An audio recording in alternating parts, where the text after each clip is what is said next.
आचार्य द्रोण ने देखा कि सब विश्राम करते हैं, लेकिन अर्जुन अभ्यास परायण है। द्रोणाचार्य जी के उपदेश को ग्रहण करके अर्जुन अनुपम प्रतिभाशाली जो शिक्षा दी उसको अभ्यास के द्वारा सिद्ध कर ली। द्रोणाचार्य जी को शिष्यों में प्रियता तो थी, पर पुत्र में विशेष होती है, इसलिए सब शिष्यों को पानी लाने के लिए भेजते हैं। सुराही जैसा उसका मुख, नीचे बहुत बड़ा पात्र, जिससे सरोवर में काफी समय लगता उसको भरने में। अर्जुन को भी वैसा पात्र देते हैं। और अश्वत्थामा को बड़े मोहरे का, गए डुबोया भाग के आ गए, तो वो गुप्त दिव्य अस्त्र जो अन्य शिष्यों को नहीं देना चाहते थे, ब्रह्मास्त्र आदि, वो अश्वत्थामा को देते। अर्जुन ताड़ गए कि गुरुदेव ऐसा कर रहे हैं, तो अश्वत्थामा दौड़कर भरने जाता, वो वरुणास्त्र से सुराही में ही सीधे पानी वरुणास्त्र से भर के पहुंच जाते। जो अश्वत्थामा को सिखाते हैं वो सीखते हैं। अर्जुन की इस लगन को देख करके अश्वत्थामा को जो नहीं सिखाया वो भी अर्जुन को सिखा दिया। ब्रह्मास्त्र को वापस करना अश्वत्थामा को नहीं आता था, अर्जुन को आता था। अर्थात गुरु की प्रियता का वही पात्र बन सकता है जिसको लक्ष्य की प्राप्ति में प्रबल लगन हो। कुछ भी हो जाए, लक्ष्य की प्राप्ति करनी है, ऐसा।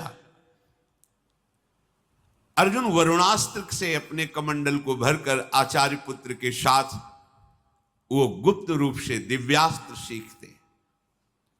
बड़ा अभ्यास किया अर्जुन ने, जब देखो तब अभ्यास में। द्रोणाचार्य जी ने रसोइये से कहा अर्जुन को कभी अंधेरा ना होने पावे भोजन के समय। एक दिन ऐसी वायु चली कि दीपक बुझ गया, स्वाभाविक हाथ ऐसे जा रहा है। अर्जुन ने विचार किया कि ये क्यों बिना प्रकाश के हाथ मुख में ही जा रहा है, इसका मतलब अभ्यास। तो इसका मतलब अंधकार में बिना देखे भी लक्ष्य भेदा जा सकता है। अभ्यास शुरू कर दिया, रात्रि में लक्ष्य भेदना, बिना देखे लक्ष्य भेद देना, बड़ी सामर्थ्य अभ्यास में होती है। द्रोणाचार्य जी विश्राम कर रहे थे, साए साए आवाज सुनाई दी।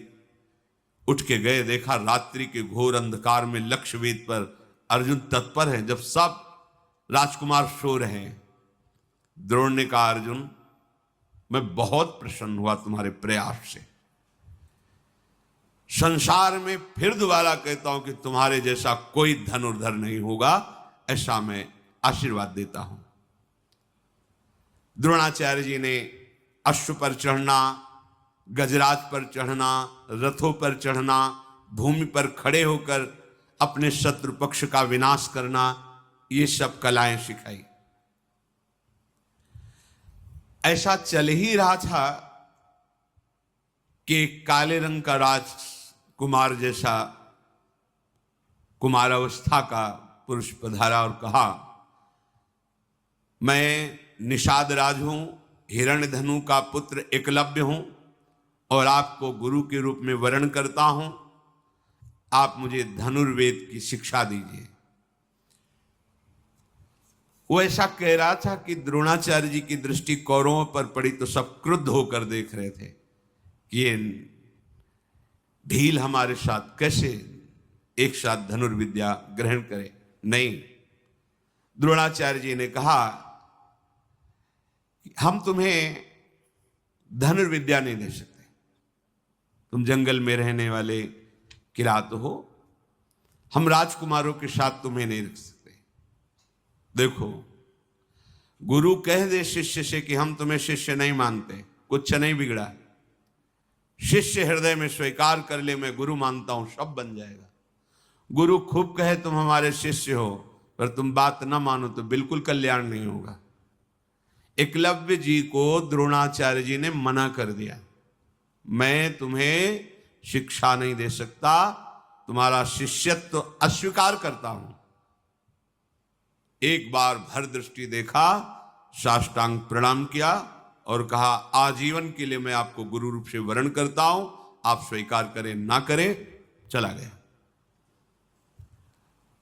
बहुत एकाग्रता पूर्वक चिकनी मिट्टी से द्रोणाचार्य जी की मूर्ति बनाई उसने, और बस रोज साष्टांग प्रणाम करके 4 परिक्रमा करके और धनुष पर प्रत्यंचा चढ़ाकर द्रोणाचार्य का ध्यान करते हुए धनुष बाण का अभ्यास करने लगा।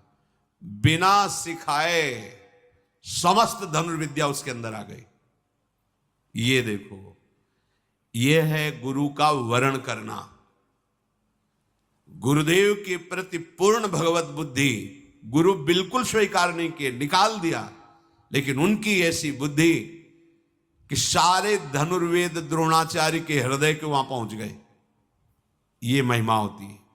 यदि गुरु निष्ठ हो तो गुरु से आशीर्वाद मांगने की जरूरत नहीं, उनके हृदय की वस्तु आपके हृदय में प्रकाशित हो जाएगी।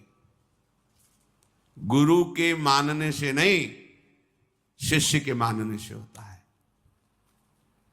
एक दिन कौरव और पांडव द्रोणाचार्य की आज्ञा से वन विहार करने के लिए निकले हुए थे। उसी में किसी के साथ एक कुत्ता भी साथ था। वहां आखेट करते हुए एकलव्य, तो कुत्ता एकलव्य को देखकर फटे पुराने चिथड़े, काला शरीर, भारी जटाएं, तो भूंकने लगा। जो ही भूखा, एक साथ इतने बाण मारे कि सब अलग अलग लगे, मुंह भर गया और एक बूंद खून नहीं। अर्जुन जी पास में खड़े थे, उन्होंने कहा कि ऐसी हस्तलाघ हो, इतनी शीघ्रता और कहीं घाव नहीं। गजब का धनुर्वेद का ज्ञान, ऐसा महावीर त्रिभुवन में मैंने नहीं देखा। आगे जाकर देखा, मैल शरीर में जमा हुआ है, काला शरीर का रंग है, फटा सा एक मृग चर्म नीचे धारण किए हुए है, हाथ की फुर्ती, लक्ष्य का वेधने का ज्ञान। लज्जित हो गए अर्जुन, मेरे में भी ऐसी सामर्थ्य नहीं।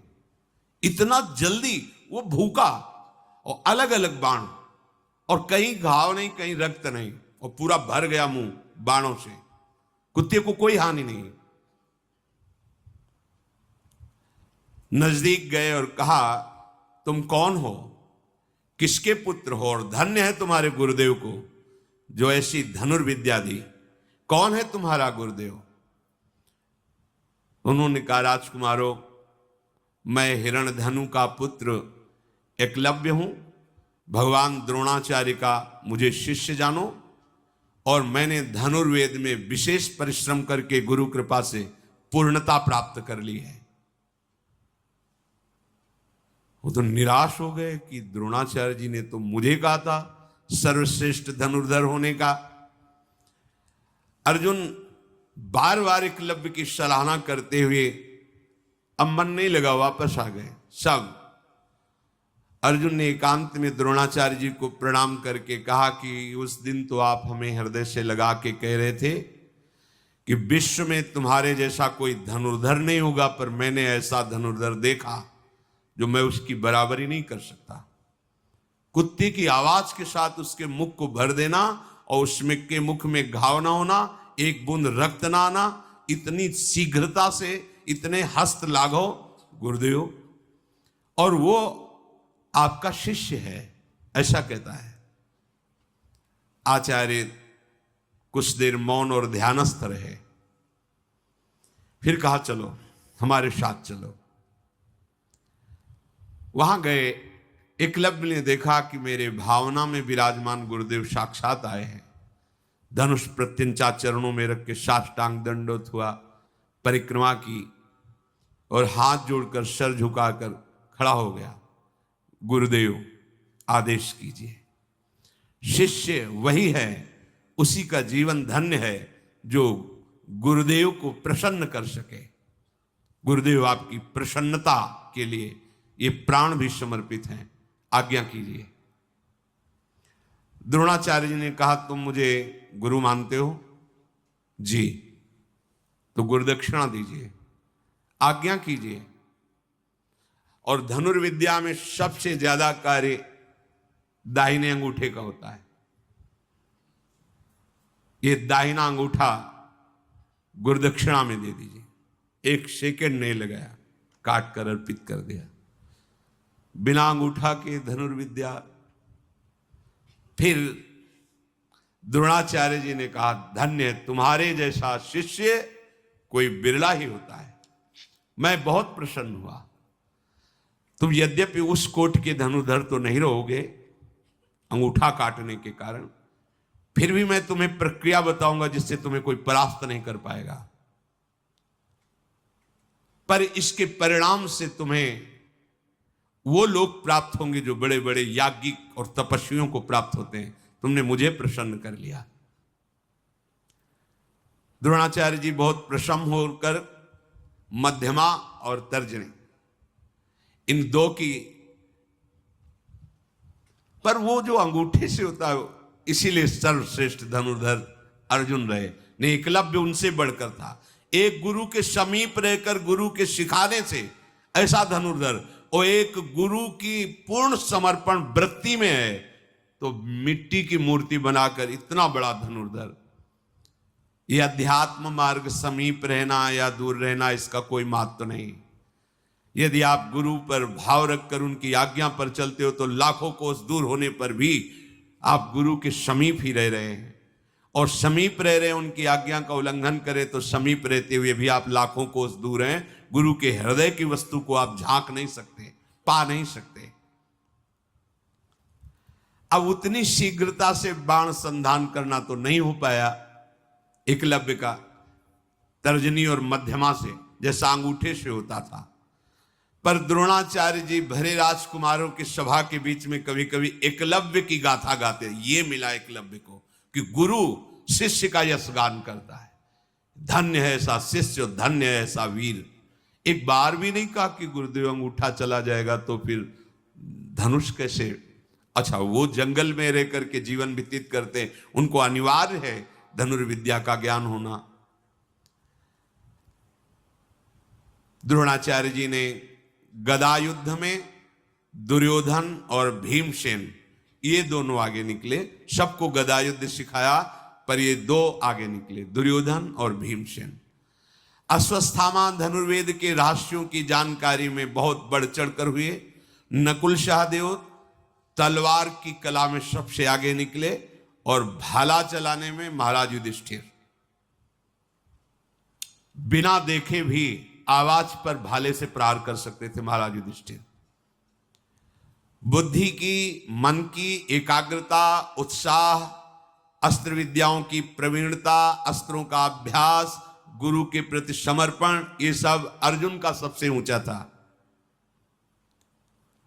धृतराष्ट्र के पुत्रों के हृदय में दुष्टता वास करती थी।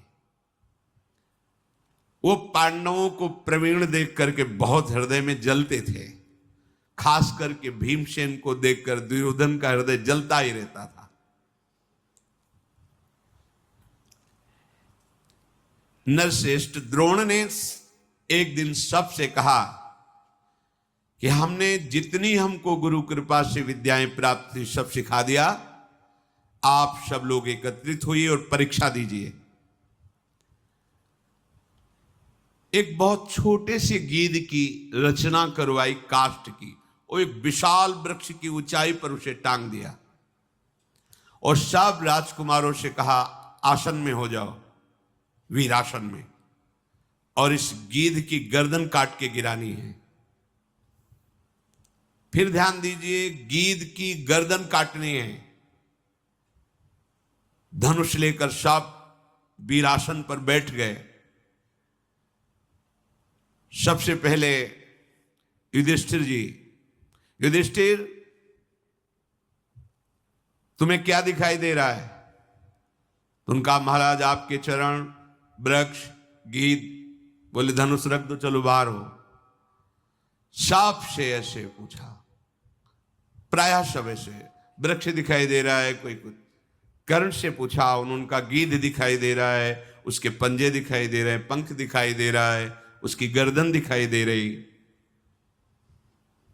रख दो, धनुष रखो, तुम अभी संधान की योग्यता तुम्हें प्राप्त नहीं है। अर्जुन जी से कहा, तुम्हें गीध की गर्दन पर वार करके उसकी गर्दन काट के गिरानी है। मेरी आज्ञा का इंतजार करो। हां, बोलो तुम्हें क्या दिखाई दे रहा है? अर्जुन ने धनुष को खींच करके लक्ष्य पर दृष्टि रख करके कहा, गुरुदेव,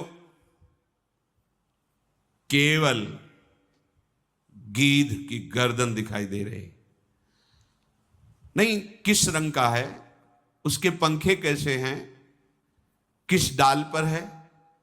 गुरुदेव नहीं, केवल गीध की गर्दन दिखाई दे रही, प्रहार करो। काट के गिरा दिया। रोमांच हो गया द्रोणाचार्य जी के, और सब राजकुमारों से कहा, केवल लक्ष्य दिखाई देना चाहिए, बस लक्ष्य वेधने पर ही। हृदय द्रोणाचार्य जी का भर आया और अर्जुन को हृदय से लगा करके, सदैव सुखी रहो। आशीर्वाद मांगना थोड़ी पड़ता है।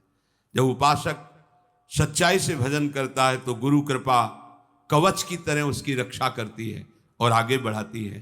क्यों? क्योंकि गुरु कृपा और हरि कृपा दो नहीं। वो हरि कह रहे तुम केवल भजन करो, वियोगक्षेमम वहाम्यहम्, जो प्राप्त कराना है मैं प्राप्त कराऊंगा, और जो है उसकी रक्षा करूंगा। योगक्षेमम वहाम्यहम्। समस्त राजकुमारों के साथ श्री द्रोणाचार्य जी गंगा जी के स्नान करने के लिए, आओ गंगा स्नान करते हैं। और वहां एक मगरमच्छ को प्रकट किया, द्रोणाचार्य जी की पिंडली पकड़ ली। द्रोणाचार्य जी चिल्लाने लगे, छुड़ाओ छुड़ाओ, देखो मुझे, ये ग्राह पकड़ लिया है मगरमच्छ। यद्यपि ये उनकी माया से बड़ी विद्याओं के ज्ञाता थे। भगवान परशुराम जी के शिष्य, भरद्वाज जी के पुत्र, आग्नेय के शिष्य, बड़ी महिमा से ये अपने शिष्यों की परीक्षा के लिए। अब जितने कौरव थे वो तो सब भागे किनारा छोड़ करके। युधिष्ठिर आदि विचार में पड़ गए। अर्जुन ने प्रत्यंचा चढ़ाई, सैकड़ों बाणों से बीन दिया जल में उस ग्राह को। द्रोणाचार्य जी बाहर निकले, फिर वो कौरव वापस आए। कहा, ये क्या है? गुरु का प्राण संकट और तुम भय से भाग रहे हो, ये क्या तुम्हारी वीरता है? युधिष्ठिर राज से कहा, गुरु प्राण संकट में तुम विचार कर रहे हो? उस समय अपने प्राणों की बाजी लगाकर तत्परता पूर्वक रक्षा करनी चाहिए, जैसे अर्जुन ने की। तुम अस्त्र विद्या के ज्ञाता हो और तुम भाग रहे हो।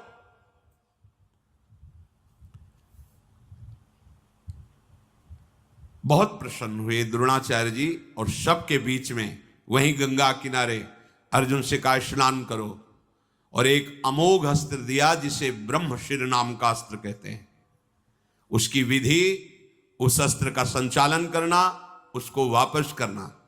और कहा, अर्जुन कभी इसे किसी मनुष्यों पर प्रहार मत कर देना, नहीं पूरी सृष्टि को भस्म कर देगा।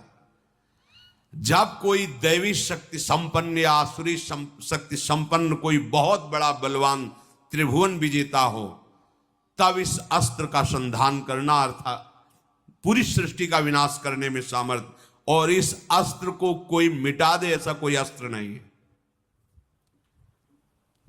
अर्जुन ने तथास्तु कहकर द्रोणाचार्य जी को प्रणाम करके इस महामहिम पूज्य ब्रह्मशिर नामक अस्त्र को धारण किया।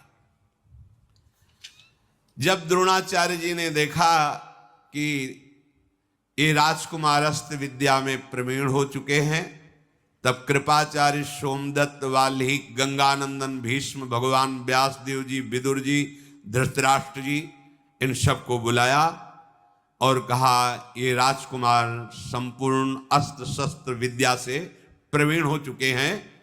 हम सब राजकुमारों का योग्य, जो शास्त्र विद्या में, शस्त्र विद्या में, राजनीति में प्रवीण हुए, एक रंगमंच बनाया जाए और इनका युद्ध कौशल दिखाना चाहते हैं।